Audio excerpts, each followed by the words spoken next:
नमस्कार, बहुत स्वागत है आप सभी का टोटल टीवी में और मैं हूं आपके साथ जया पाल। हमारा खास कार्यक्रम दिल्ली का दंगल में आज हम चर्चा करेंगे कि दिल्ली की जनता किस पार्टी के दावे वादों पर भरोसा करेगी और अपना विश्वास जताकर सत्ता पर बिठाएगी। तो बताते चले कि आज प्रधानमंत्री नरेंद्र मोदी ने मेरा बूथ सबसे मजबूत कार्यक्रम में पार्टी कार्यकर्ताओं से संवाद कर दिल्ली विधानसभा चुनावों में प्रचार को नई दिशा दी। तो अरविंद केजरीवाल ने मध्यम वर्ग के लिए 7 सूत्रीय मांगे केंद्र सरकार से करके और साधने की कोशिश की है आम जनता को। बीजेपी और आप के साथ ही कांग्रेस नेता राहुल गांधी ने भी सदर विधानसभा के शहजादाबाग में जनसभा करके चुनावी समीकरण साधने का काम किया है।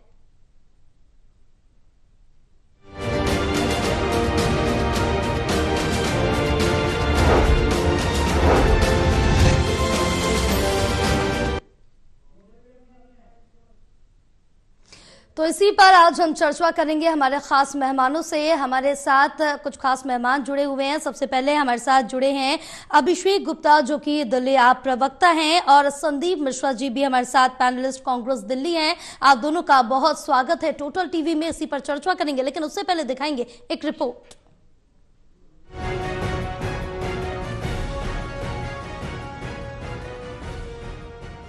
सोशल मीडिया के जरिए पार्टी कार्यकर्ताओं से संवाद करने पहुंचे प्रधानमंत्री नरेंद्र मोदी ने पार्टी कार्यकर्ताओं को दिल्ली विधानसभा चुनाव में जीत का मंत्र देते हुए घर घर जाकर केंद्र सरकार की उपलब्धियां और दिल्ली सरकार की नाकामियां और वादा खिलाफी विस्तार से उजागर करने की नसीहत दी। ये आप वालों ने आपदा ने दिल्ली में मिडिल क्लास को सिर्फ मुसीबतें दी है, समस्याएं दी है। आप जब कॉलोनियों में जाते हैं, खास करके मध्यम वर्गीय परिवारों से मिलते हैं, तो आपका संवाद क्या होता है, बातें क्या होती है, मैं जरा जान सकता हूं आपसे। उन्होंने 5 साल पहले बोला क्या, आज क्या बोल रहे हैं? 7 साल पहले बोले क्या, आज क्या बोल रहे हैं? 9 साल पहले क्या बोले, आज क्या बोल रहे हैं? दुनिया तुरंत समझेगी। चलिए रवि जी, मुझे लगता है कि आप बहुत सारे साथियों के साथ एक बूथ को संभालने के लिए पूरी ताकत लगाए हुए हो। पीएम मोदी के ऑनलाइन कार्यक्रम मेरा बूथ सबसे मजबूत को सुनकर लेकर निकले दिल्ली बीजेपी के अध्यक्ष वीरेंद्र सचदेवा खासा उत्साहित नजर आए और पीएम मोदी के नेतृत्व में दिल्ली में भारी मतों से जीत का दावा कर दिया। उन्होंने दिल्ली में डबल इंजन की सरकार बनने की बात कही। वो भ्रष्टाचार में लिप्त सरकार है और भ्रष्टाचारी लोग हैं। उन्होंने बार बार आपदा का जिक्र किया कि किस तरह से दिल्ली को आपदा में धकेला गया है और अब दिल्ली की जनता आपदा से मुक्ति चाहती है, आपदा जाएगी।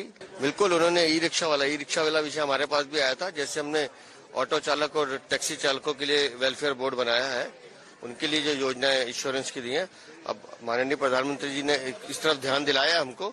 निस्संदेह आज ही हम ई रिक्शा वालों के लिए भी इस योजना को जोड़ेंगे साथ। आपके राष्ट्रीय संयोजक अरविंद केजरीवाल ने केंद्र सरकार के सामने 7 सूत्री मांगे रखकर दिल्ली के मध्यम वर्ग मतदाता को साधने की पुरजोर कोशिश की।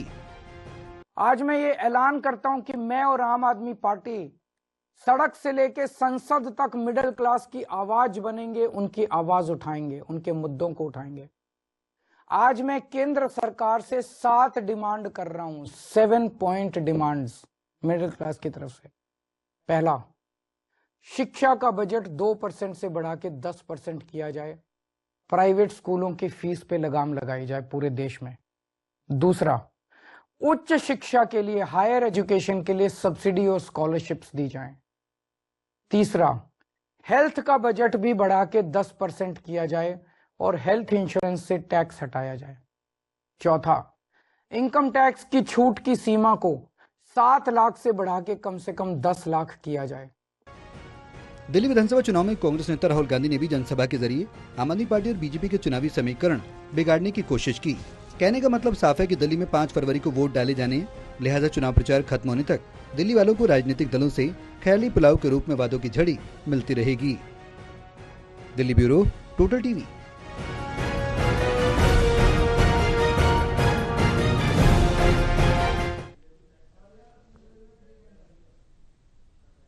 चर्चा की शुरुआत करेंगे, लेकिन हमारे साथ दिल्ली बीजेपी प्रवक्ता यासिर जिलानी साहब भी जुड़ गए हैं। आप तीनों का बहुत स्वागत है टोटल टीवी में। और जिस तरह से देखें कि दिल्ली विधानसभा चुनाव है और लगातार सभी दलों की तरफ से अपनी पुरजोर ताकत जोड़ी जा रही है और पुरजोर ताकत यहां पर दिखाई जा रही है। कौन जीतेगा कौन हारेगा ये तो वक्त ही बताएगा। सबसे पहले हम अभिषेक गुप्ता जी आपके पास आएंगे। अभिषेक जी, जिस तरह से देखें तीनों ही दल इस समय पूरी कोशिश कर रहे हैं, लेकिन इस बीच बयान भी लगातार सामने निकल के आ रहे हैं और ये बीजेपी की तरफ से कहा गया कि आपदा सबसे ज्यादा घोषणाएं कर रही है, ये घोषणा करने वाली पार्टी, इस पर आपका क्या कुछ कहना है?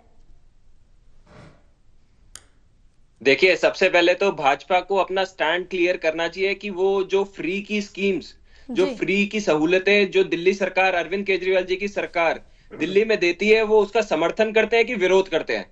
क्योंकि मोदी जी जब आते हैं अपनी रैलियों में तो इसको रेवड़ी पॉलिटिक्स बताते हैं, वो बताते हैं फ्री की रेवड़ियां बांट रहे हैं। और जब नड्डा जी प्रेस कॉन्फ्रेंस करने आते हैं तो नड्डा जी बोलते हैं कि हम तो जो आम आदमी पार्टी की सरकार जो काम कर रही है बहुत अच्छा काम कर रही है और वो हम सारी पॉलिसीज को हम चालू रखेंगे। बल्कि वो 200 यूनिट देते हैं तो हम 300 यूनिट देंगे, वो 2100 देना चाहते हैं तो हम 3000 देंगे। तो सबसे पहले तो भाजपा को अपना स्टैंड क्लियर करना चाहिए। भाजपा कुछ कंफ्यूजन में है और मेरे को तो इससे भी ज्यादा ये लगता है कि मोदी जी और नड्डा जी के बीच में कोई कॉन्फ्लिक्ट है, तभी वो इस तरीके की विरोधाभास की बातें कर रही है। दूसरी चीज, आज अरविंद केजरीवाल जी ने मिडिल क्लास तबके के लिए जिसको सबसे ज्यादा राहत की जरूरत है उसके लिए 60 डिमांड रखी है और वो डिमांड इतनी बेसिक है और जो अभी तक मेरे को लगता है कि 2014 में जब मोदी जी पीएम बन के आए थे अगले ही दिन उनको कर देना चाहिए था। आप राष्ट्र निर्माण की बातें करते हैं, आप हमारे देश को सुपर पावर बनाने की बातें करते हैं और यहाँ पर एजुकेशन सिस्टम पे स्पेंडिंग हमारे देश में कितनी है, बजट का कितना % एलोकेशन हम एजुकेशन पे स्पेंड करते हैं। ये 10% की केजरीवाल जी ने डिमांड की है, ये तो मोदी जी को 10 साल पहले ही कर देना चाहिए था। जब तक हमारे देश में बच्चा पढ़ेगा नहीं, जब तक वो ग्रो करेगा नहीं, तो हमारा देश आगे कैसे बढ़ेगा? किसी भी देश को आगे ले जाने के लिए, सुपर पावर बनाने के लिए वहां की जनता को शिक्षित करना जरूरी है। कोई भी पार्टी हो, कोई भी नेता हो, वो देश को वो सुपर पावर नहीं बना सकता, वहां की जनता बनाती है। जब तक इकोनॉमी में पैसा नहीं होगा, जब तक लोगों के हाथ में पैसा नहीं होगा, जब तक लोगों की स्पेंडिंग पावर नहीं बढ़ेगी, तब तक इकोनॉमी चलेगी कैसे? लेकिन हो क्या रहा है, बड़े बड़े उद्योगपति, इनके दोस्त हैं, उनके ये लोन पे लोन माफ करते रहते हैं। अमीर अमीर होता जा रहा है, गरीब गरीब होता जा रहा है। तो भाजपा के पास ना तो दिल्ली में कोई लीडर है, इनका अभी तक ये पता नहीं है 2 हफ्ते बाद चुनाव है कि इनकी सरकार बनती है तो दिल्ली का मुख्यमंत्री कौन होगा। बड़े बड़े नेताओं को ये दिल्ली में चुनाव लड़वाना चाहते थे, दिल्ली में सीटों पे लड़वाना चाहते थे, इनके कई बड़े नेताओं ने चुनाव लड़ने से मना कर दिया हार के डर से।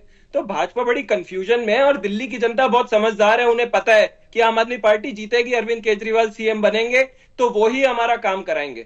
अब बिल्कुल अभिषेक जी, ये तो वक्त ही बताएगा कि कौन मुख्यमंत्री बनेगा, किसकी पार्टी जीतेगी। बहरहाल यासिर साहब, अभिषेक जी ने जो कुछ कहा, आप इसका जवाब क्या कुछ देना चाहेंगे? क्योंकि साफ तौर से इनका भी यही कहना है कि बीजेपी भी तो फ्री बीज बांट रही है यहाँ पर। देखिए, आम आदमी पार्टी के प्रवक्ताओं को, आम आदमी पार्टी के नेताओं को, आम आदमी पार्टी के मुख्यमंत्री आतिशी को और पूर्व मुख्यमंत्री अरविंद केजरीवाल को इस बात का एहसास हो गया है कि अब उनके चलने चलाने का वक्त आ गया। वो चुनाव बुरी तरीके से हार रहे हैं। खुद अरविंद केजरीवाल अपनी विधानसभा 20,000 वोटों से हार रहे हैं। तो वो हार का ठीकरा किसके ऊपर फोड़ेंगे? इलेक्शन कमीशन सामने रखेंगे या भारतीय जनता पार्टी पे उसका ठीकरा फोड़ेंगे? उसकी पेपर की ये तैयारी में लगे हुए हैं। आपस में किसी तरह का कोई सार्थक काम उन्होंने 11 साल में तो किया नहीं। अगर एक सार्थक काम उन्होंने 11 साल में किया होता तो आज जनता के बीच में जाके उन्हें रैली करनी चाहिए थी, सभा करनी चाहिए थी। तो वो सुबह 9 बजे प्रेस कॉन्फ्रेंस करते हैं, 12 बजे करते हैं, 4 बजे करते हैं। क्योंकि अरविंद केजरीवाल खुद अपनी विधानसभा में जब वो निकल रहे हैं तो महिलाएं उनसे सवाल कर रहे हैं, बुजुर्ग उनसे सवाल कर रहे हैं, नौजवान तो उनका पीछा नहीं छोड़ रहा है। तो ये सारी चीजें देखते हुए ये लोग सिर्फ झूठ, सुबह झूठ, शाम झूठ, सरेआम झूठ, अरविंद केजरीवाल के गैंग की पहचान। देखिए, ये कहिए कि अगर ये खामोश रह के अपने टर्म में चुप, मैंने इनको सुना है, मुझे भी सुने ये जी, तो ये इस तरीके से ये लोग घबराए हुए, कोई काम नहीं हुआ है। हम तो इनके इस बार के जो पिछले 5 साल का मैनिफेस्टो था, इससे पहले के 5 साल के मैनिफेस्टो, मैं उस पर जा ही नहीं रहा हूँ।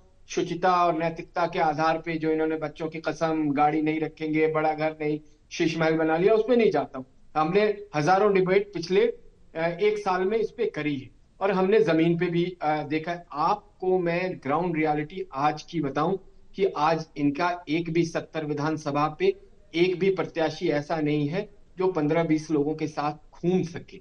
जहां भी जाते हैं एंटी इनकम्बेंसी इतना हावी है जिसका जवाब नहीं। देहात के इलाके में लोग इनसे पूछ रहे हैं, किसान भाई कि आपने हमारे लिए क्या किया। डाउनटाउन में चले जाइए तो जो कच्ची कॉलोनी जहां पे ज्यादा है वहां पे इनसे सवाल किए जा रहे हैं कि आपने 5 साल और उससे 5 साल क्योंकि इनके कई एमएलए सेकेंड टर्म के हैं, कि आपने किया क्या है। आपने हर नल को जल देने की बात करी थी, जल में नल आया लेकिन काला पानी आया, और कहीं कहीं तो जल भी नहीं आया। गड्ढा मुक्त सड़क देने की बात कही गई थी, कहाँ सड़क बनाई और कहाँ गड्ढा है दिल्ली के लोग जानते हैं। दिल्ली के लोगों ने वो विडंबना झेली है जब यहाँ बारिश हुई, यहाँ कोई झील और नदी नहीं है यमुना मैया के अलावा, लेकिन 50 मौतें हो जाती हैं। राजेंद्र नगर में खास करके 3 ऐसे लोगों की मौत हुई जो आगे चल के IAS IPS बन सकते थे। तो ये बड़ी विडंबना है दिल्ली के लिए, इसलिए इन लोगों को समझ में नहीं आ रहा है। ये डेली कुछ ना कुछ नई चीजें लाते हैं कि हम उस पर बात कर लें, और पिछले 24 घंटे में तो इन्होंने हद ही कर दी। सनातन जो हमारा सबसे बड़ा परंपरा और सबसे बड़ा हिंदुत्व जो धर्म है, उसको लेके जिस तरह की टिप्पणी अरविंद केजरीवाल ने कहा है, इनके अंदर खाने जो इनके अपने लोग हैं वो भी उनसे सवाल कर रहे हैं कि आपको इस तरह की बातें, धर्म आधारित झूठ आप यकीन करें कि मैं तो मुस्लिम हूं, प्रैक्टिसिंग मुसलमान हूं, लेकिन मैं मर्यादा पुरुषोत्तम राम रामायण को बड़ी इज्जत से देखता हूं, और मैंने जो पढ़ा है उसमें जो उनका किरदार है वो अपने आप में बहुत बड़ा है। मैं तो चैलेंज, और अगर हिम्मत है चैलेंज देता हूं अरविंद केजरीवाल कि किसी और मजहब पे अगर इन्होंने किसी किरदार पे टिप्पणी की होती, और खास करके जिसको ये तुष्टीकरण की पराकाष्ठा का केंद्र बिंदु जिस विशेष वर्ग को ये मानते हैं वोट के आधार पे, उनके अगर किरदार पे इन्होंने टिप्पणी कर दी थी तो दिल्ली में कहीं छिपने की जगह नहीं मिलती। वो तो हिंदू दुनिया में और हिंदुस्तान में बड़ा सहिष्णु है जो खामोश हो गया, और इन्होंने इनके माफी से नहीं होगा, इन्होंने पश्चाताप किया है, इनको पश्चाताप करना पड़ेगा। माफी से दिल्ली की जनता और भारत की जनता माफ नहीं करेगी जो बात इन्होंने रामायण को लेके करी। अच्छा, ये इसलिए आ रहा है बार बार मामला रावण को लेके करी। बिल्कुल आपके पास आएंगे अभिषेक जी। डेवलपमेंट की अगर बात करी होती जी तो आप बिलीव करो कि ये सब करने की जरूरत नहीं थी। हम उस मुद्दे पे बात करते कि भाई आपने कहा था हॉस्पिटल हमने बनाया, हॉस्पिटल की हमारी ये व्यवस्था रही। आप हॉस्पिटल बनाया, एक हॉस्पिटल नहीं बनाया, आप यकीन मानो। स्कूल की बड़ी बड़ी बातें करते रहे, पाठशाला की, मधुशाला दिया लेकिन पाठशाला नहीं दिया। कमरे बनाए, कमरे में इन्होंने लाख रुपए के भ्रष्टाचार कर दिए। तो दिल्ली की जनता 11 साल की एंटी इनकम्बेंसी, और दिल्ली की जनता ये पूछनी चाहती है, और ये कह रहे हैं कि भारतीय जनता पार्टी का कौन है चेहरा। अरे भाई साहब, आपका चेहरा कौन है? वो तो मुख्यमंत्री बन नहीं सकते, उनको कोर्ट ने सशर्त जमानत पे, उनकी जमानत पे इतनी शर्तें हैं कि वो एक फाइल साइन नहीं कर सकते। और आपने देखा देश का कोई ऐसा मुख्यमंत्री हो सकता है जिसने एक महकमा अपने पास नहीं रखा? पता है क्यों नहीं रखा उसने महकमा? क्योंकि उसे डर था कि जैसे इनके साथी डिप्टी CM और दूसरे मंत्री जेल ले गए, ये और ज्यादा लंबे समय तक जेल जाते अगर इनके पास महकमा होता, क्योंकि ये साइन करते भ्रष्टाचार के फाइल पे। भ्रष्टाचार के फाइल पे साइन करने वाले जो लोग हैं वो दूसरे रहे, वो भी जेल गए, ये भी जेल गए। ये भारत की राजनीति में दिल्ली की राजनीति बदलने आए थे, लेकिन इनसे राजनीति नहीं बदली गई। अपने आप को अमीर बना लिया, अपने आप को धानाडे सेठ बना दिया।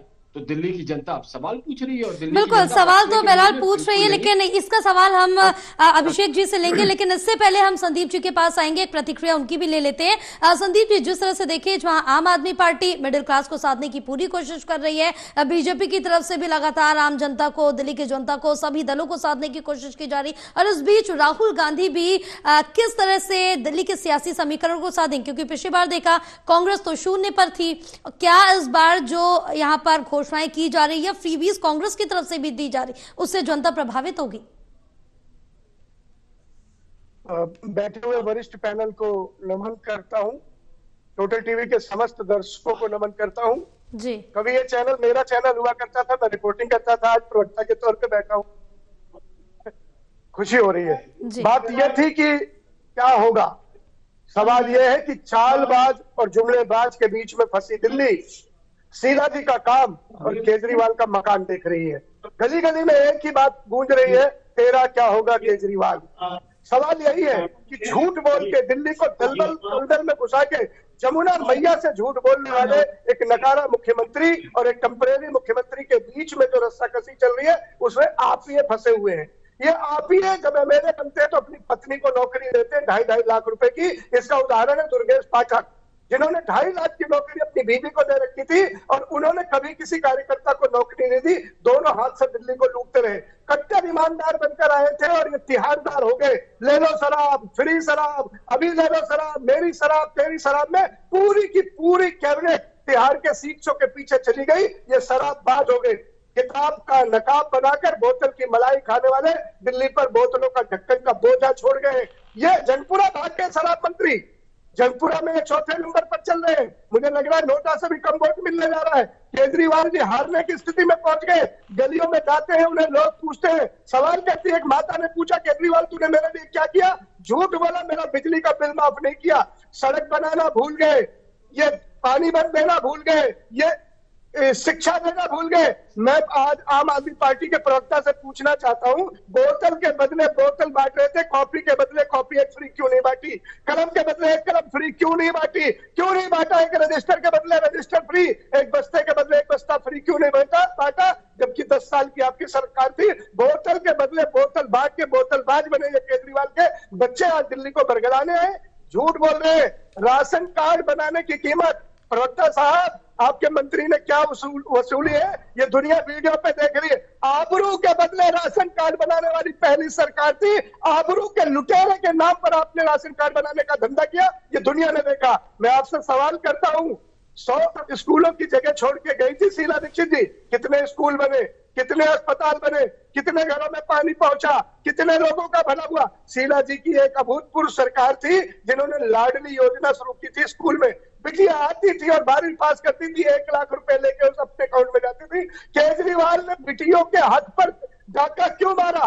लाडली बेटियों की स्कीम बंद करके बेटियों की बददुआएं क्यों ली? केजरीवाल ने यह सवाल पूछना चाहती है जनता दिल्ली ये जानना चाहती है कि दिल्ली के दिल में छुरी घोंप कर ये लुटेरे कब तक राज करेंगे? और रहे ये साहब बीजेपी वाले, ये तो जाहिर जुमलेबाज है।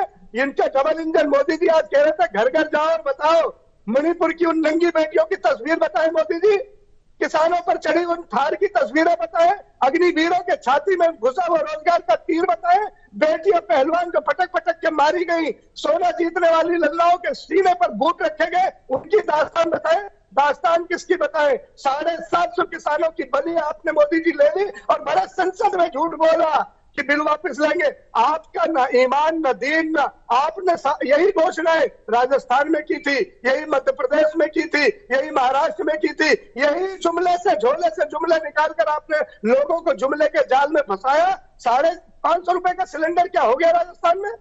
वो दे दिया क्या? 1 साल हो गई आपकी सरकार को, कहा दिया? दिल्ली वाले आपकी करतूत जानते हैं, आपके करतब जानते हैं, आपकी ये झूठे जुमलेबाजी जालसाजी जानते हैं। दिल्ली ठोक के बदला लेने जा रही है। वही शीला वाली सरकार, वही कॉमनवेल्थ वाली सरकार, वही क्लीन सरकार, वही भागीदारी वाली सरकार का इंतजार दिल्ली कर रही है। ये दोनों नकारे भागे जाएंगे। ये छोटे बड़े संतरे जो नूरा कुश्ती लड़ रहे हैं, एक छोटा संतरा केजरीवाल, बड़ा संतरा मोदी, ये आपस के संतरों की लड़ाई के बीच में दिल्ली का हिस्सा जो खा रहे हैं, इनसे दिल्ली तंग आ चुकी है और दिल्ली दिखाएगी कि हमें कांग्रेस चाहिए, हमें राहुल चाहिए।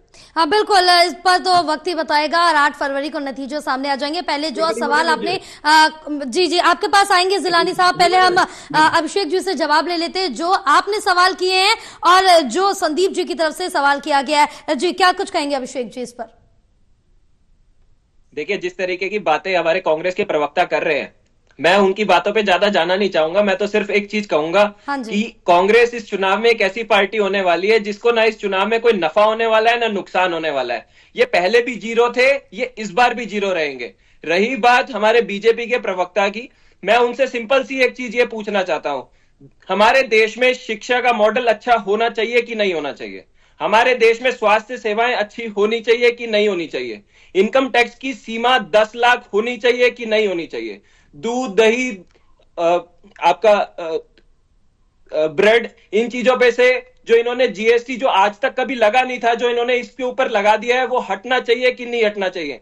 बुजुर्गों के लिए रिटायरमेंट प्लान होना चाहिए कि नहीं होना चाहिए? बुजुर्गों को रेलवे में 60 साल से ऊपर जितने भी बुजुर्ग होते थे तो उनको टिकट्स पे कंसेशन मिलता था, धीरे से बिना घोषणा किए इन्होंने चुपके से उसको हटा दिया। वो होना चाहिए कि नहीं होना चाहिए? ये सारे मुद्दे ऐसे हैं जो चुनाव की धारा को तय करते हैं। मिडिल क्लास की बात कोई नहीं करता है। जब आएंगे, अरविंद केजरीवाल ने शीश महल बनवा दिया, अरविंद केजरीवाल ने राजमहल बनवा दिया, अरविंद केजरीवाल ने गाड़ी ले ली। अरे भाई, इससे दिल्ली की जनता को क्या लेना देना है? इससे दिल्ली की जनता का क्या बेनिफिट है? आप ये बताओ कि आप आओगे चुनाव जीत के तो आप ये करोगे। आपके पास कोई मॉडल नहीं है, आपके पास कोई नेता नहीं है। आपने कोशिश की बाहर के नेताओं को दिल्ली से चुनाव लड़वाने की, उनको इंपोर्ट करने की, उन्होंने यहाँ दिल्ली में चुनाव लड़ने से मना कर दिया। चुनाव से पहले बातें हो रही थी नुपुर शर्मा जी को लड़वाएंगे, स्मृति ईरानी जी को लड़वाएंगे, मीनाक्षी लेखी जी को लड़वाएंगे। क्या हुआ उनका? कहां है वो? उन्होंने जीके से चुनाव लड़ने के तीनों ने मना कर दिया। भाजपा की हालत बहुत पस्त है। ये गाली गलौज पार्टी है। इनको रावण के लिए अरविंद केजरीवाल ने कहा, उसके लिए उनको दर्द हो रहा है क्योंकि ये खुद ही राक्षस प्रवृत्ति के हैं। राक्षसों का क्या काम होता था? राक्षसों का काम यही होता था कि प्रजा को परेशान करो, देवी देवताओं को परेशान करो। ये दिल्ली में भी यही करते हैं। दिल्ली के कामों को रोकने का काम करते हैं। दिल्ली में जितनी स्कीमें चल रही होती है उनको रोकने का काम करते हैं। तो भाजपा और कांग्रेस को दिल्ली और देश की जनता बहुत समय से देख रही है, इसीलिए उन्होंने आम आदमी पार्टी की तरफ रुख किया था। और मिश्रा जी क्या बातें कर रहे हैं? मिश्रा जी तो खुद 4 महीने पहले आम आदमी पार्टी में थे, तब तक अरविंद केजरीवाल भगवान थे। अब ये कांग्रेस में चले गए तो उनसे बड़ा दुश्मन कोई नहीं है। तो मैं किसी पे पर्सनल कमेंट नहीं करना चाहूंगा, लेकिन दिल्ली की जनता बहुत समझदार है। अरविंद केजरीवाल ने 2015 में जितने प्रॉमिस किए थे ज्यादातर सभी पूरे किए। 2020 में जितने प्रॉमिस पूरे किए थे ज्यादातर सभी पूरे किए। और जो नहीं प्रॉमिस हुए वो बोल रहे हैं, सब जगह एडमिट कर रहे हैं कि जी 3 मैंने आपसे बहुत प्रॉमिस किए थे, 3 बाकी रह गए क्योंकि अलग अलग कारण थे। वो 3 अभी प्रोग्रेस में है, वो आने वाले समय में हो जाएंगे। 2025 में दोबारा मैं मुख्यमंत्री बन के आता हूं तो ये मेरे प्रॉमिसेस हैं, मैं ये दिल्ली के लोगों को दूंगा। बात सिर्फ इतनी सी है। भाजपा और कांग्रेस के पास कोई नैरेटिव नहीं है। भाजपा और कांग्रेस के पास यहां ना कोई नेता है ना कुछ और है, बस ये टाइम पास कर रहे हैं। दिल्ली की जनता बहुत अच्छे से देख रही है और 5 तारीख के बाद दिल्ली में अरविंद केजरीवाल जी दोबारा मुख्यमंत्री बनने जा रहे हैं। हाँ बिल्कुल, वो तो देखने वाली बात होगी। जी यासिर साहब, आप क्या कुछ कह रहे थे, क्या जवाब देंगे? क्योंकि यहाँ पर काफी आरोप आपके ऊपर भी लगाए गए हैं। देखिए, पहले मैं कांग्रेस का जवाब दूंगा। ठीक है। ये मनु सिंघवी की पार्टी, ये मनु सिंघवी के बाद मैं डिस्क्राइब नहीं करना चाहूंगा कि मनु सिंघवी मैंने क्यों नाम लिया। ये सिखों के नरसंहार करने वाले सज्जन कुमार और जगदीश टाइटलर की पार्टी, ये हमें सम्मान और महिला सम्मान और अपराध की बात बताएगी। ये पहले अपने गिरेबान में झांके। इनके यहाँ 1000 ऐसे नाम हैं जो मैं रखना चाहूंगा तो 2 घंटे आपकी डिबेट बीत जाएगी कि इन लोगों के किरदार कैसे रहे हैं। तो उस पर चर्चा नहीं करेंगे क्योंकि दिल्ली का चुनाव है।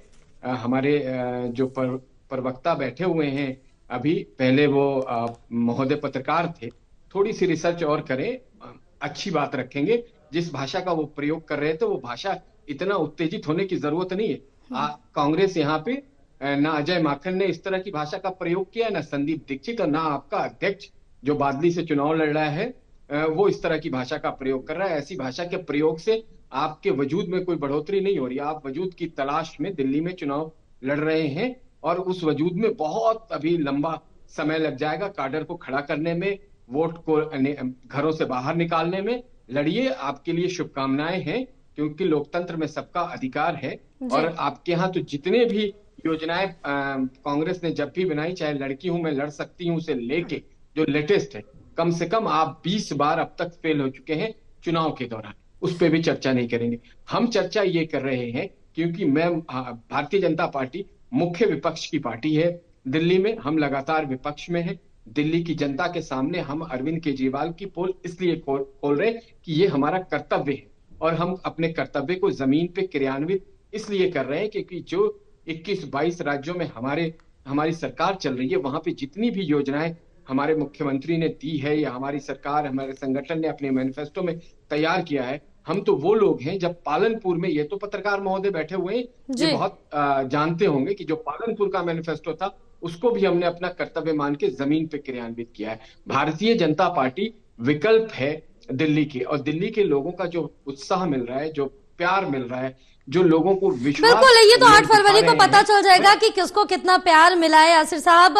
और कौन सी पार्टी आ रही है कौन सी नहीं, लेकिन इंतजार सभी को। लेकिन इस बीच जिस तरह से देखे कि जोर सभी दल लगा रहे। बहरहाल आप तीनों का बहुत शुक्रिया हमारे साथ चर्चा करने के लिए। तो आज प्रधानमंत्री नरेंद्र मोदी ने मेरा बूथ सबसे मजबूत कार्यक्रम के तहत अपने जो कार्यकर्ता हैं उनको संबोधित किया और साथ ही साथ जीत का मूल मंत्र दिया। तो कांग्रेस की तरफ से भी राहुल गांधी रैली करके दिल्ली की सियासत में लगातार मजबूत करने की कोशिश कर रहे हैं, अपनी पार्टी को आम जनता तक पहुंचने की कोशिश कर रहे हैं। तो वहीं अरविंद केजरीवाल मध्यम वर्ग को साधने की पुरजोर कोशिश कर रहे हैं। लेकिन ये कोशिशें कितनी काम आएंगी ये तो 8 फरवरी को पता चलेगा।